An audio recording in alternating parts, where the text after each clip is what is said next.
Hi there everybody, my name is Kate and welcome to my channel, Trinergy Awakens Naturally, and of course, Spirit's loudest when I'm driving lately. I live in Colorado Springs and I'm currently headed west and directly facing the Front Range of the Rocky Mountains, and a huge download came through that had been kind of percolating for a little while this morning, and I wasn't really sure what the message was. Got it. So rather than wait and lose it, let's go on ahead, Kate, and get this message out.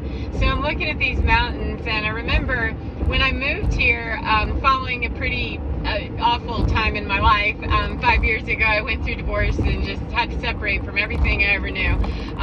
That at the time I thought, you know, what the hell is this?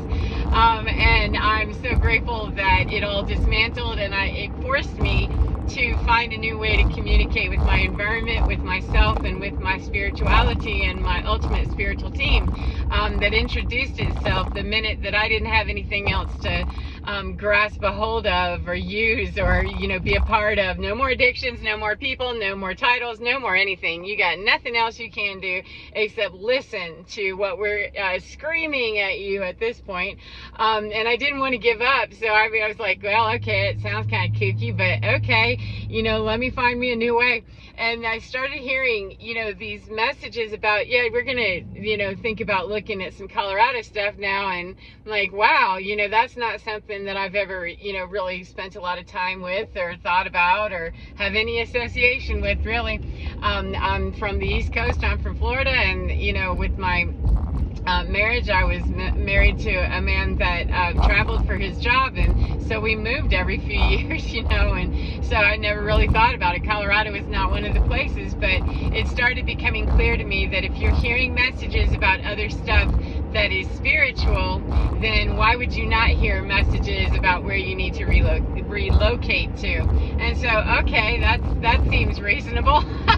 Stuff got to be logical, you know, in an illogical way sometimes. However, it needs to make sense, right, in order for me to receive it and use the information. And so, all right, I started looking at coming out here, and things just fell into place. I said, okay, then that's what I'm doing.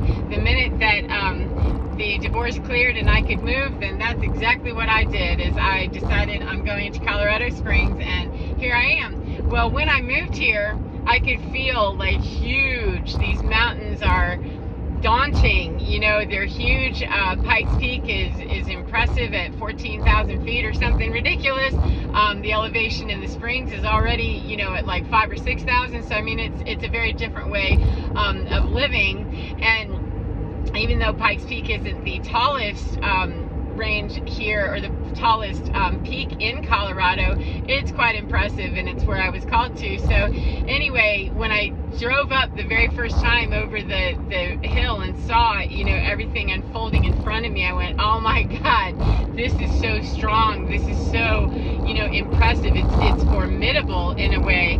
And by formidable, I don't mean like bad. I mean, these are unforgiving, unyielding.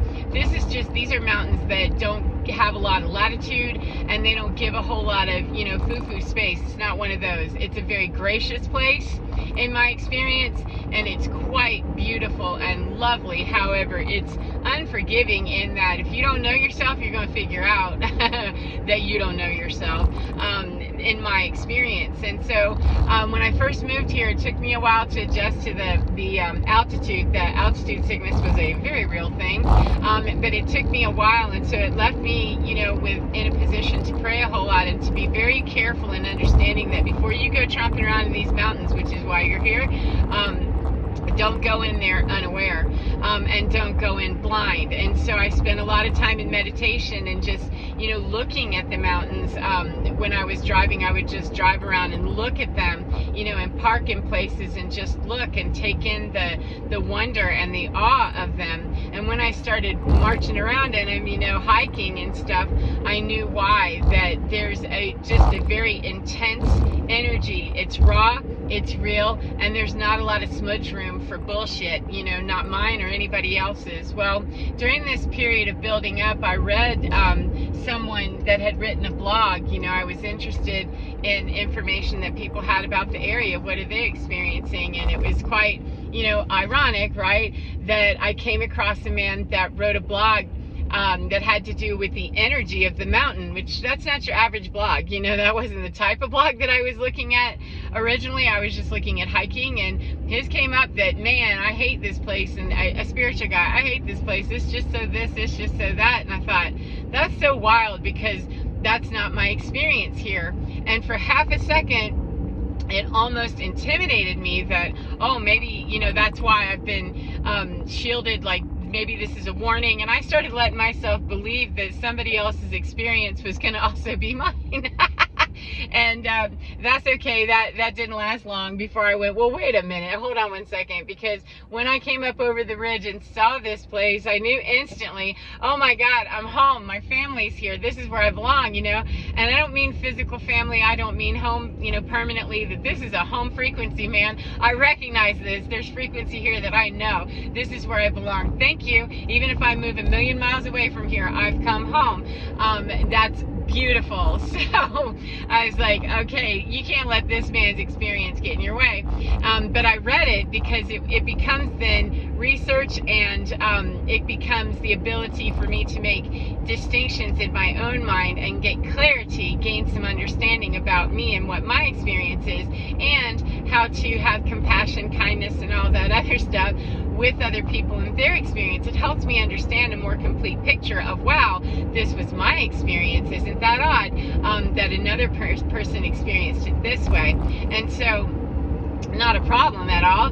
But as I was reading, I was just so taken with the fact that he was absolutely unyielding in what he had to say about his experience, that it was just horrible, there's very dark, it's very menacing. He turned the experience that I have of this being an unyielding place into something that was negative, bad, and was just, as he said, kicking his ass. And at the time, I'm laid up with altitude sickness, and you know, it took me a couple months, man. It was some serious stuff. So I mean, I get it, that I was thinking, wow, you know, that's really a very different way of experiencing this, that even though I'm laid up here, I feel very nurtured by these mountains. I just know that their strength and their power is such that would kick my ass if I even remotely tried to go up in them. Physically, I'm just not there, and you know, energetically is the same thing. If I'm not energetically there, then I'm not spiritually there. It's the same thing, and so I'm not ready. However, I don't view that as the mountain is punishing me, or that spirit is punishing me in some way. That's not at all how I see that. Excuse me, I don't want to go on to U.S. Army Fort Carson. I missed my turn. That happens so frequently because I'm talking and just doing my thing. I miss my turn pretty frequently, but that's all right. I have time today. So anyway, excuse me, that I didn't feel like that the mountain was dismissing me, pushing me out, which is something he said, that I just don't feel welcome there. What I felt was, you're not welcome here unless you're ready to be here. That was what I got whenever I thought about that, and when I prayed on that or meditated and got into my quiet space, whatever you call that. Whenever I got to that point, like, oh, this isn't about that. That's not what this is. And so, isn't that weird, man? Things just look different sometimes coming from the other direction, and they do. They look really weird. This is not what it usually looks like to me, but anyway, so as I was lying there and coming to those conclusions, it became more apparent of what I could do to help myself better prepare and be in better energy to be able to deal with coming into these mountains. They are very strong. They're very unyielding in the fact that we don't have a whole lot of room here to really give space for wobbly, weak, or, you know, conflicted, or you don't know yourself, we know ourselves. And that's not necessarily true of everywhere in the natural world. It's just that this particular place, my particular energy pattern interfacing with it, that was my experience. So I'm not telling people that, you know, I wouldn't tell that man that his experience wasn't real, or that he wasn't having it like that, or that he was wrong somehow. I'm just saying that that was a clear indication to me that, wow, we very much are experiencing this energy very differently, and there's nothing wrong. Now let me investigate why. So anyway, what I came to understand more about this as I continue to work with it is that sometimes whenever we're dealing with people and they see us as relentless or dark or unyielding or unforgiving or whatever they do, very severe or harsh. Those were kinds of words that this man was using about a place that I absolutely adore, and I find so much comfort and so much, just giggly, warm, fun stuff. Like, this is my family, my real family. He was experiencing it as something different and called it, unyielding, unforgiving, relentless. These words that have some pretty, negative association with it. In his experience, it was very negative, and yet for me that brings comfort, because it lets me know that I'm in a space that doesn't bullshit me, that doesn't let me bullshit, that doesn't let anything slide or glide that just is not legit. If it isn't legit, it isn't gonna make it here. This is where it's gonna fall apart. This is where some of the most deep cathartic healing that I've ever had has happened. Some of the most amazing, profound awarenesses, instantaneous, shifts in consciousness of, oh my God, and some of the deepest pain. I mean, I feel like I've been gutted a few times and filleted on the sides of these mountains sometimes, and yet I'm grateful for it, because I wouldn't be there unless I was willing to be there, first of all, and second of all, I wouldn't be there having that experience unless it was necessary for me to reach that point of healing. It's not that I just love being, a glutton for punishment. I don't ever know, rarely do I ever know that it's going to be a gut-wrenching experience when I go. However, when it's happening, I very much know that, yeah, this is where you've been filleted. However, we're here not causing that. You brought that with you. We simply lanced the boil, and now we're going to assist you. So the idea that, this is unrelenting or unforgiving, it's unforgiving in the idea that it's not going to give me room to really walk around, not me as the empath and intuitive that I am in this experience, not, comparing it to anyone else's or telling them it should be or shouldn't be. I'm just saying, for me, that was not how that was going to work. You're going to bring this stuff here because that's the agreement you made by showing up here. We invited you here and you belong here. And you want to keep healing, and you want to keep revealing to yourself where those points of it and nastiness are, then we can perfect your skills, and we can perfect your light body. We can help you activate, and we can help you deactivate, stuff. But it comes at a price, and it doesn't come with some lofty vision of, me standing in the yogic position or in some, position of that I'm not really there, and then say, well, I wish to be anointed and taken to this lofty place, this lofty position. Well, if you want to be taken there, you're going to work for that, And I don't go in with the intention that please lift me up to some anointed spot. What I go in with is, hey, what am I here to do today? And when it lays me out and absolutely splays me out and fillets me, then I'm required by my own standard of, I came in here willingly, I came to the whole state willingly, I came into this mountain experience, this hike willingly. Then I also, once I get over the shock, the horror, the butthurt, the whatever it is, to willingly say, okay, then I defer to this way. I surrender to this process. I surrender to whatever it is in me that needs to be here with you. And thank you for embracing me. Thank you for taking me in and holding me in the strength, because that unyielding, unforgiving is also, in the belly of that, is also quite protective and quite able to hold up a firm foundation around me where I can feel quite broken, quite, just absolutely half murdered to death, by my own stuff and my own past, that I can feel so broken and so weak and so vulnerable that I know while I'm there in that weakened state, I'm completely protected. I am completely surrounded by family energy, family frequency that is very, very loving and kind and protective of me. It's just that it's going to seem, relentless or unyielding, unwilling, all that other stuff. It's unwilling to let me pull any, bullshit or try to wiener my way out of stuff. It's not allowed. I did a lot of that in my life, and when I turned around and decided, okay, I need to find a new way, that was part of the commitment. Is you agreed that you wanted to do something different, then you're going to need to do something different. And it's not to do much of anything that you've ever done in the past, or any way that you've ever done it or understood it before. We're here to show you a brand new way. And if you heard us calling you here, then please, let go of the fear, let go of the anxiety, let go of the bullshit programming from anything that ever defined you or your thoughts before, because we're helping you repattern a new understanding, a new way. And it's much more efficient for us to help you do it that way. And we can dump out a whole lot of stuff, 1515, that's unnecessary. However, we can't dump out your unwillingness or your relentless pursuit of something else because you don't believe this is true, or your fear, whatever it is.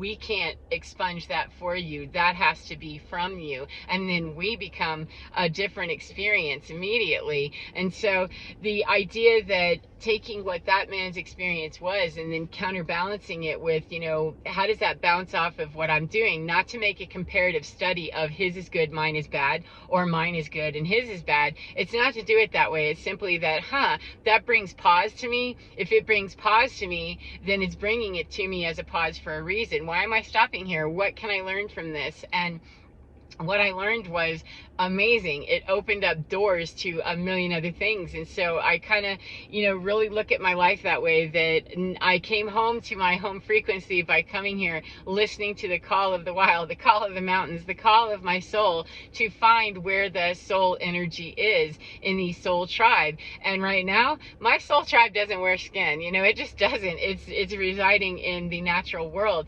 But because I've been able to come home to myself in that soul frequency, that home frequency that more aligns with me, it means that I can feel that tribal energy. I can feel that family energy that, I'm not from around here. Cool. I'm back home where I belong. I can feel that now. I know that I can anchor it deeply in, and I can always find it again, no matter where I am going forward. Whereas floundering around in another place that just energetically I wasn't as aligned with, there's too much baggage here, there's too much bullshit, there's too much getting in the way here of the human programming and all that, all of that, then we're going to take you to a place that, yeah, it can seem scorched earth when, I'm lying in the middle of a hiking trail going, and just feeling completely abandoned, and get that soft reassurance, or an animal goes by, or I hear birds, or, any number of things have happened like that, oh yeah, that's right. And I was walking through a valley, in one of my first hikes. I was walking through a valley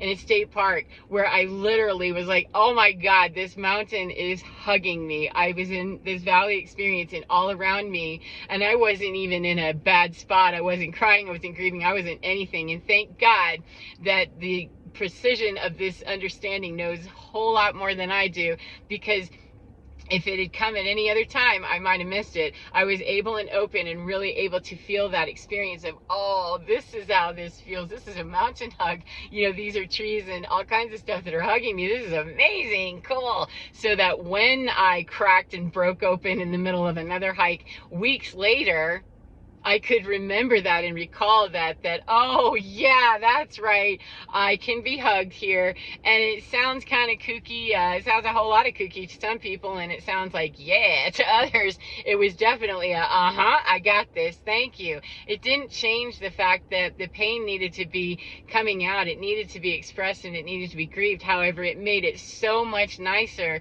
to not feel that complete dark night of the soul isolation of, oh my God, nobody cares that, whatever. There was just so much compassion and kindness, and so much strength and power and nurturing in it.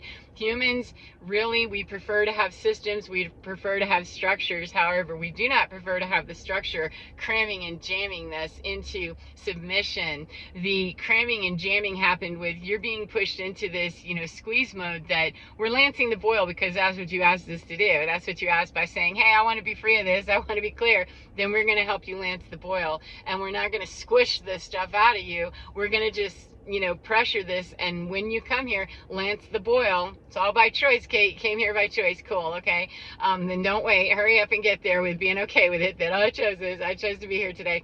That lance the boil, and then that structure pulls back a little bit to say, we can let this flow. And the structure then becomes more of that feminine, that compassion, that whatever, while the strength of the masculine energy is there to hold the line. You know, we've got a soldier down, man down here, we've got somebody down. Then we're going to have our masculine energy holding the line, the mountains, the, you know, the structure of, no, you're safe, you're protected, ain't no boogeyman coming up in here, just not happening, nah. So, and then that feminine energy of literally feeling hugged and embraced by mountain energy. It's the most profound thing, and amazing. And I love to hear other people tell me about their experiences too, even when they're, you know, in direct contradiction. I love to hear what that guy's experience was, because I've been in other places that people said that was just so great, and I'm thinking, yeah, you know, that was not my experience. And so it's good, 2020, not to have the comparison as in I'm good, they're bad, they're, you know, good, I'm bad. None of that, because that's just a waste of time. Those are very subjective things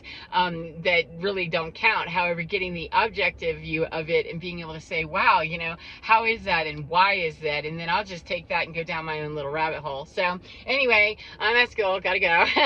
Take care. I hope you enjoy your day, whatever part of the day you're in. And remember, get within your skin, because you're divine. It's so very, very fine. And please accept a mountain hug from me to you. If you can take that, please do. Take care of yourselves and enjoy your day. Get within, because you're divine. Totally fine. Take care, friends, and I'll see you again next time. Goodbye.